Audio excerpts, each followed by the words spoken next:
Muy bien, explicábamos que hay que entender claramente la diferencia entre evaluaciones pre-evento y post-evento.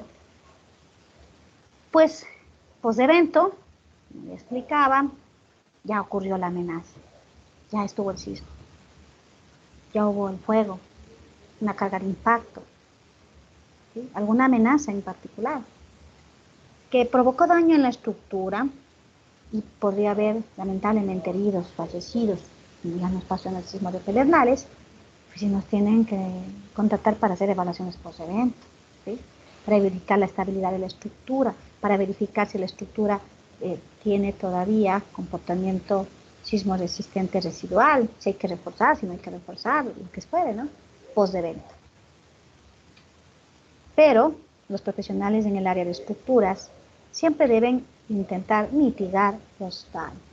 Por esa razón, las evaluaciones pre-evento serán mucho más importantes post-evento que al lamentar heridos, fallecidos, cuantificar pérdidas económicas y proponer soluciones. Pero pre-evento serán aquellas que nos ayuden a mitigar los posibles daños ante una amenaza y serán por eso las más importantes, primordiales y las que debemos procurar realizarlas. ¿Y por qué necesitamos realizar evaluaciones pre-evento? De manera general, de manera general podemos necesitar evaluar una estructura pre-evento por proyectos incorrectos, materiales inapropiados, ejecución incorrecta, cambios en el uso, reconstrucciones, ampliaciones, construcciones informales o el concepto de retrofit. Vamos a ir revisando y hacer comentarios de cada uno de ellos. Pues proyectos incorrectos que no cumplen con la norma. Las normativas están para regularizar y estandarizar con valores mínimos las recomendaciones para el análisis y diseño de los elementos estructurales. Estas normas se han hecho en función de experiencias propias de los países, experiencias de otros países, basados en normas extranjeras, que no siempre a veces podemos cumplirlas. No es cuestión de coger el ACI 318 para el caso de estructuras de hormigón armado y pretender cumplirlo al 100%. No vamos a poder. Por esa razón tenemos normas propias. Pero eso no garantiza que las estructuras sean analizadas y diseñadas en cumplimiento total. Anteriormente, en la ciudad de Quito, siempre voy a hablar un poco de la ciudad por ser la capital y por ser donde estamos estudiando. Bueno, ahorita virtual no sé dónde estén, pero de manera presencial, que esperamos ya regresar de donde estudiamos, capital del Ecuador, y eso ya nos da una idea de lo que estará pasando a nivel nacional.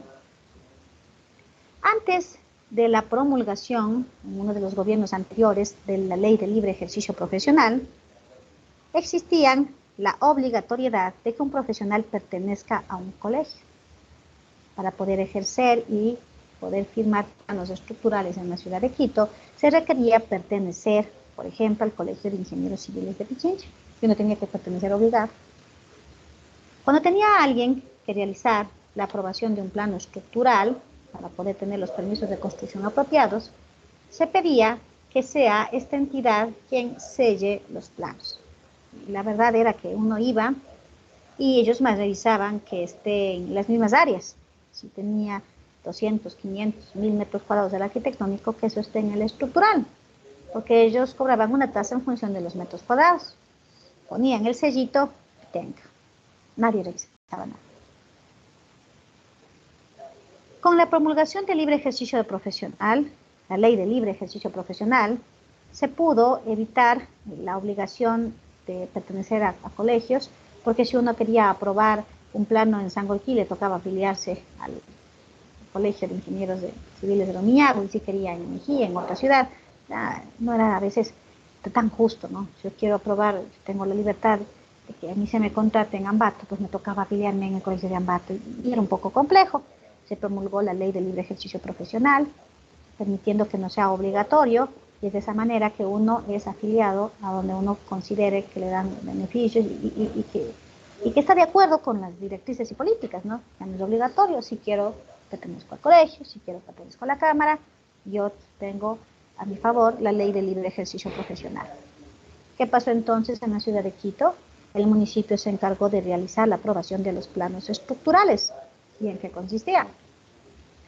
Por ejemplo, una casita de 4 pisos, un conocoto, semanas y meses en que les apruebe el arquitectónico, el COS, el CUS, los linderos, que las áreas mínimas, parqueaderos, etc. Listo el proyecto arquitectónico, vamos al estructural. Yo me demoré más en hacer la cola, ¿no? En hacer la cola en el municipio. No llegaba, ¿dónde están los planos? Aquí están cuántos juegos son, aquí están dónde están los CDs que te contienen la información, aquí están, siga y vaya a la ventanilla a pagar. Aprobado el estructural. No había ninguna revisión, absolutamente ninguna revisión.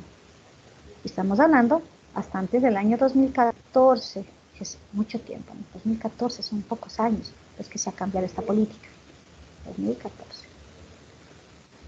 A partir del año 2014, el municipio vio la necesidad importante de realizar una revisión de los proyectos estructurales, porque es responsabilidad de alguien el revisar. Por esa razón decidió crear, y porque les faltaba manos, ¿no? El municipio no puede pretender cubrir tanto, son demasiados trámites que los profesionales del municipio no se alcanzaban a cubrir. Por esa razón se decidió crear estas famosas entidades colaboradoras. La primera entidad colaboradora en asociarse al municipio de Quito para prestar sus servicios fue el Colegio de Arquitectos. Ahí sí, ¿por qué no participó el Colegio de Ingenieros de Pichincha? Ni idea. No ganó, no participó. Bueno, cuando empezó el Colegio de Arquitectos, pues también hubo problemas, porque las primeras revisiones a veces eran un poquito cosas sencillas, como que falta algún número, falta algún dibujo, y para sacar una cita uno tenía que pedir una cita y le daban después de un mes. A ver, necesita una pequeña revisión de este plano. Contrataron profesionales y las revisiones nos mandaban a llamar después de un mes, la cita, y fue complicado. Pues el Quito es grande y sigue creciendo, por lo menos desde la salida del aeropuerto al sector de Tababela ha habido un incremento notable de las construcciones, un crecimiento vertical de la ciudad. Ustedes han visto la de edificios que están en construcción, inaugurándose y muchos vacíos porque no venden los departamentos en la parte inmobiliaria del norte de Quito. Entonces, pues no fue suficiente el CAE. Sí, porque se demora mes y medio solo para que me digan, ingeniera, lo que pasa es que queremos que el numerito de las derivas esté en cada hojita y no al final. Solo para eso un mes. Entonces no estaba bien. Se contrató a otra entidad colaboradora de Sintexa, ¿no? Que deben conocer. El CAE queda en el Colegio de Arquitectos, diagonal a mi juguetería, cercano a la Carolina, ¿no? Al C6, por ese sector. Se contrató de Sintexa, que elabora y funciona en el edificio de la Cámara de la Construcción, que queda igual a pocas cuadras del CAE. Y como que ha ayudado un poco, porque ahora pues, yo como cliente, como propietario de mi edificación, como ingeniero civil, como arquitecto, decido dónde ir. Y eso ha hecho que haya un poco de competencia entre CAE y de Sintexa y mejore el servicio. O sea, ustedes vayan donde quieran. Si quieren ir a hacer al CAE o de Sintexa, no hay problema, hay libertad. No es que tienen que ir solo allá. ¿Sí? Vayan donde ustedes consideren. Y eso ha hecho pues, que haya una mejora en los servicios y ya no se nos demore tanto. Y es hasta un poco más sencillo. Son amigables las personas. Le llaman cortésmente, a lo menos es algo sencillo, listo. A lo menos si a uno le conocen, yo como he hecho N proyectos ya de edificaciones, ya hasta me ubican y ya saben, ya es más sencillo. Se han acortado los tiempos, ¿no? Eso ha ayudado a evitar los proyectos incorrectos, pero no tanto, ¿no? Porque tampoco el profesional que trabaja en CAE o de Sintexa puede hacerse responsable del proyecto estructural del ingeniero. No es así. Eso también es parte de la evaluación de estructuras. Revisar, como ya veremos en el segundo capítulo, tipos de investigación, revisar los proyectos estructurales previos a su construcción. Es uno de los ejes que pretende cubrir el famoso capítulo de riesgo sísmico. Evaluar estructuras previas a su construcción para evitar proyectos incorrectos. Pero eso no significa que el profesional de Sintexa o del CAE en Quito sean los responsables del proyecto. Porque si para revisar el proyecto el ingeniero del CAE, el ingeniero del Desintexa, tiene que ponerse a revisar todos los cálculos, volver a hacer el modelo matemático, pues para eso le contrataban a él. No tiene lógica, ¿no? Hay maneras, y vamos a ir viendo en esta clase, tal vez les mando un trabajo sobre ese asunto, de revisar parámetros básicos, requisitos mínimos, chequear derivas, chequear dimensiones de columnas, chequear que esté completo, chequear que la memoria de cálculo contengan todo, porque el papel aguanta todo, y que el ingeniero firme, que las derivas están correctas, que el periodo de liberación, que el comportamiento de los primeros modos de liberación, etcétera. N controles. De tal manera que los proyectos estructurales en Quito, si salen bien grandes las memorias, ¿no? Un edificio de 7 pisos, 4 subsuelos, como los que últimamente, si me salen memorias de 100, 120 hojas, no les estoy exagerando, porque nos piden todo, ¿sí? Y ellos revisan, pues, cumplimientos mínimos. Sigue siendo la responsabilidad del profesional que firma el ejecutar el proyecto apropiadamente. Pero eso recién les cuento, 2014 para acá. Y todos los proyectos estructurales que se construyeron antes de esa fecha estarán bien. ¿Habrán ejecutado correctamente? Perdón, no ejecutado, realizado recién. Ejecución ya vamos a hablar. ¿Habrán realizado correctamente? ¿Cumplirían con las normas? Pues créanme que lamentablemente no. Muchos no. No digo todos, pero muchos. Un caso. Bueno, esto estamos hablando de Quito, 2014, ¿no? En municipalidades, siempre hablo vecinas porque he hecho proyectos ahí, porque son cercanos también a nuestra ciudad Quito, Mejía, Sangolquí, pues no cuentan, como no son entidades públicas grandes, pues no cuentan tampoco con la posibilidad de contactar entidades colaboradoras, y tienen a veces un profesional, un ingeniero civil para realizar todo. Y lamentablemente la revisión es muy express, ¿no? Uno puede presentar lo que quiera, que créanme, no les dicen nada. Qué pena, ¿no? Y no es por falta de la experiencia del profesional, sino que un profesional encargado para todo es imposible. Entonces, revisan a veces muy rápido, no hay una revisión más específica. Pero, ¿y qué pasa con las estructuras construidas antes del 2014? ¿Quién dio una revisión? ¿Quién garantiza que el profesional que realizó el cálculo estructural haya hecho un proyecto apropiado? ¿Quién garantiza? Hay una salvedad de algunos proyectos que siempre han sido revisados. Los proyectos que son de entidades públicas, ¿no? Porque una entidad pública que requiere contratar los estudios y posterior construcción de una obra, al ser los dineros del Estado, del pueblo, requieren ser controlados y son obviamente normados en función, por ejemplo, de la Ley Orgánica del Sistema Nacional de Contratación Pública y su reglamento. Y eso obliga a que existan administradores de contrato, fiscalizadores, quienes vigilan el estricto cumplimiento de los mismos. Y como que bueno, ahí sí ha habido algo de control. No tanto. Yo trabajé más de 8 años en el sector público y les contaría maravillas. Solo una les voy a contar. Es como que debe haber más control. Una, por ejemplo, recuerdo que yo fui administradora, sin decir nombres, por la confidencialidad de la construcción de un edificio importante en la ciudad de Quito para una entidad pública. Contratamos, yo era solo de la obra. En la fase de la consultoría no me vi involucrada. Era la administradora de contrato de la obra y de la fiscalización. Contrataron la obra, la fiscalización, y recuerdo que los planos eran pues un poco extraños, no eran los comunes a los que estamos acostumbrados, tenían términos diferentes, tenían una forma de presentar diferente. A tal punto que el calculista tuvo que venir y darnos una clase a los ingenieros para entenderle qué quería decir, porque era una manera diferente de presentar a la que no estamos acostumbrados. Y recuerden que en la ejecución de una obra, pues no solo son los residentes de obra, el profesional, el que va a tener acceso a los planos, sino los maestros, el maestro mayor, el fierrero, si es una estructura de hormigón armado, ¿no?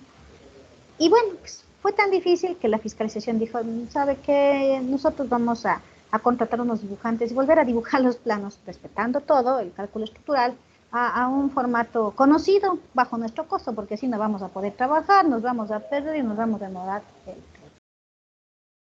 Perfecto, comenzaron a hacer, que es lo primero que apareció, que a pesar de que la estructura era considerada de ocupación especial, creo que era de 6 pisos, 3 subsuelos, me parece, contenía múltiples inconsistencias, dimensiones menores a la norma, y eso que fue hecha con el 02000. Por ejemplo, la columna que podemos ver, columna de 20 por 1 metro. La norma anterior, SEC 2000, permitía columnas mínimo de 25 centímetros. La importancia de conocer algo del código que veremos en el capítulo 2. No es que voy y mido 25 centímetros, no cumple la estructura. Espere, verá que esta estructura fue analizada, diseñada y construida con el SEC 2000. Capaz si cumple para esa norma.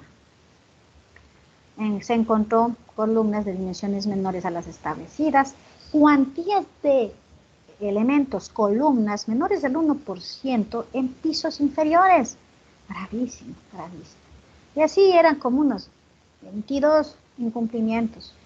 De tal manera que se contrató a la fiscalización para que ella realice el rediseño estructural y comenzaron las acciones administrativas de acuerdo a la Ley Orgánica del Sistema Nacional de Contratación Pública por la responsabilidad del consultor. Entonces, no es que garantiza que un ingeniero haga bien un proyecto, no es así, ¿no? Cuantías menores al 1%, como podemos ver en esta columna, o lo que insistimos N veces, pues, la rótula plástica, ¿no? La rótula plástica que debe ser conformada de manera apropiada, ¿no? Solo por recordarles, aunque ustedes ya van a hacer un trabajo, la rótula plástica, para los que saben, que cogieron obras civiles conmigo, y para los que no, que se enteren y vayan comenzando a pensar que tienen que estudiar esto. La rótula plástica, insistiremos N veces y hablaremos, como les decía, la clase anterior, hablaremos muchísimo, haremos un ejercicio para entender qué es esto de la rótula, cómo disipa la energía de deformación, y haremos una práctica de laboratorio. Para una estructura conformada por columnas y vigas descolgadas, la ubicación de las rótulas plásticas más importantes se espera que sean en los extremos de viga y bases de columnas del primer piso. Es decir, los primeros nudos, las primeras uniones entre vigas y columnas en altura son las más importantes. Lo que se espera es que tenga el comportamiento de columna fuerte, nudo fuerte, viga fuerte a corte pero débil a flexión. Resumido, columna fuerte, viga débil, que ustedes ya van a ampliar, estudiar, repasar, aprender más adelante. Pues bien, si un proyecto está incorrecto, va a tener problemas y va a requerir la necesidad de una evaluación. Si tengo una luz de 8 metros y pretendo tener unas dimensiones de columnas pequeñas, van a asomar lo que decían los jóvenes, deflexiones en elementos, fisuras, problemas. Si la cimentación no está calculada apropiadamente, pues van a haber asentamientos.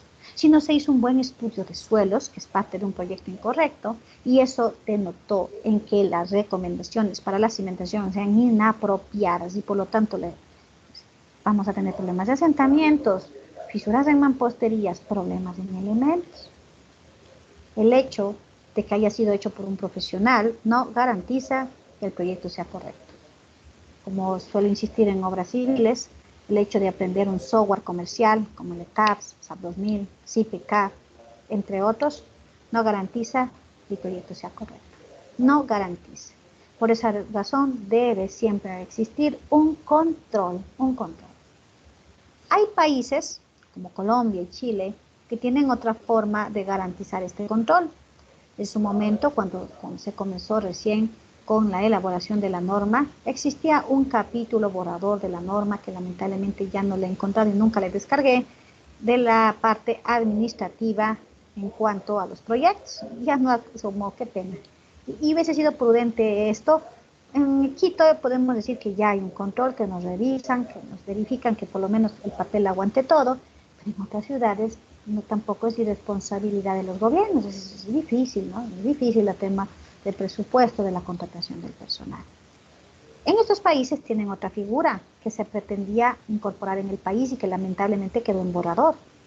El tener la figura de los que iban a llamar fedatarios, algo similar a lo que hacen en Colombia y en Chile. ¿Qué es esto? Un fedatario era un profesional con cierto nivel de experiencia que, por ejemplo, si quería realizar el trabajo de revisión y aprobación de un proyecto estructural, tenía que seguir un curso de los principales capítulos de la norma. Si quería ser revisor de proyectos estructurales de viviendas y oficinas, por lo menos tenía que seguir un curso y dar un examen de conocimientos en los capítulos de peligro sísmico, estructuras de hormigón armado. ¿sí? Como mínimo. Y le daban un carnet de certificación de que usted es feratario. Si quería, no sé, el tema de cimentaciones, el capítulo de geotecnia, si quería usted también ser para estructuras esenciales geopeligrosas, otros capítulos adicionales. Y de esa manera una persona particular se convertía en un revisor. Por ejemplo, si el señor, el señor Darío seguía el curso y aprobaba y era un fedatario, pues una persona, un profesional, podía recurrir a él y decirle, revíseme el proyecto. El profesional revisaba porque tiene la capacitación y la documentación, las credenciales en regla, aprueba y se fue. Eso ayuda mucho en poblaciones pequeñas donde no hay la capacidad de las entidades de control de revisar. Eso hacen en Chile, eso hacen en Colombia, ¿no? Ya hablaremos de Colombia, era un caso interesante sobre eso. Pero bueno, resumiendo, los proyectos incorrectos. Si no, se tiene un proyecto que cumpla con la normativa, ejecutado por un profesional con experiencia, pues la estructura va a tener problemas y va a requerir la evaluación pre-evento. Va a requerir una evaluación pre-evento. Esa evaluación puede ser antes de la construcción, en planos. El proceso que hace CAIRE Sintexa es una evaluación pre-evento, ¿sí? En plano. Puede ser ya construido, porque ahí recién se comienzan a denotar gravísimos problemas por deficiencias en las dimensiones de elementos. En cualquier momento, ya sea en el proceso de revisión de planos, ejecución de la obra o ya puesto en funcionamiento el proyecto, puede ser que se requiera la evaluación pre-evento debido a proyectos incorrectos.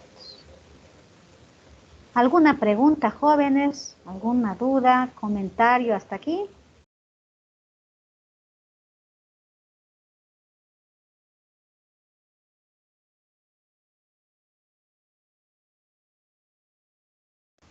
¿Ninguna pregunta? No, ingeniero. Gracias, joven. Ayúdenme unos 2 o 3 estudiantes, pónganse de acuerdo. Así sea decir no ingeniera, para saber que están conectados, que están ahí, que sí están oyendo, que sí tengo internet, que no se me ha ido la luz. Ayúdenme siempre contestando unos 2 o 3 jóvenes diciendo cómo nos ayuda el joven, aunque sea el no, para saber que estamos ahí. Ya tenemos.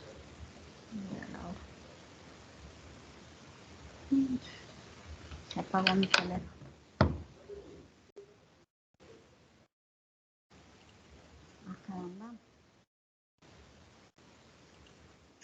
11:56. Gracias, joven. Se colgó mi máquina y se apagó mi celular. A veces mejor que se apague, sino como molestan. A veces bastante de laboratorio. Ya, continuemos entonces. Veamos un caso más y hacemos una pausa. Gracias, joven, por avisarme la hora que justo como que se colgó. Muy bien, proyectos incorrectos. Si no hay un proyecto correcto, bueno, ¿y para qué estudiamos 10 semestres? Si no es para garantizar proyectos correctos. Pero recuerden que eso no garantiza, ¿no? Para diseñar una estructura ya en la vida real, pues hace falta experiencia. Casitas, espero tengamos la experiencia suficiente, pero ya proyectos reales, créanme que les falta experiencia y los que estén interesados en el área de estructuras, pues tenemos que ganar experiencia para poder desarrollar proyectos correctos. Materiales inapropiados, que por ahí nos decía una persona, un estudiante, también, ¿no? Un hormigón de baja característica, aceros de refuerzo con corrosión. Si tengo malos materiales, van a denotar en problemas, van a denotar en asentamientos, fisuras, patologías de fracciones y van a requerir una evaluación. Si bien es cierto, el acero, tanto de refuerzo en varillas corrugadas como el acero estructural en estructuras metálicas, pues nos da un poco de confianza, ¿no? Porque son elaborados con altos estándares de calidad en fábricas especializadas y como que uno garantiza. Aún así, en los procesos constructivos, principalmente de obras del sector público, siempre suelen contratar a los laboratorios especializados como el de nuestra facultad para verificar al azar los lotes de las varillas usadas y chequear la afluencia. Entonces hay control, ¿no? El problema es saber ser cuando, por ejemplo, el acero, como pueden observar en esta fotografía, no ha sido tratado apropiadamente en obra donde por ejemplo podemos ver ya maleza, vegetación, oxidación, y se usa sin ninguna precaución, sin realizar un cepillado, una pintura anticorrosiva y chequear que no se haya perdido el diámetro útil. Por ahí podríamos tener problemas, pero de manera general confiamos en el acero, confiamos en el acero. El problema es el hormigón. El problema es el hormigón. Por suerte tenemos el plus de que el hormigón es un material, pero que gana resistencia con el tiempo. Un material, pero excelente. Si no, que fuera. Hormigones de bajas características, muchísimos casos, ¿no? Lo típico en estructuras informales, la cimentación, las columnas, que son los elementos más importantes. Por eso decimos, el concepto general de la rótula plástica, columna fuerte, viga débil. Aprenderemos cuál es el mecanismo dúctil esperado de falla. Que fallen primero las vigas. No me importa que fallen las vigas, pero no las columnas.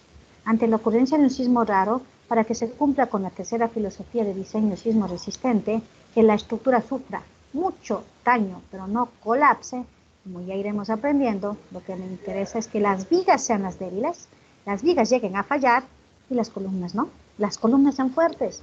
Las losas son elementos estructurales secundarios. Vigas y columnas, estructura portical. ¿Qué pasa en las estructuras informales?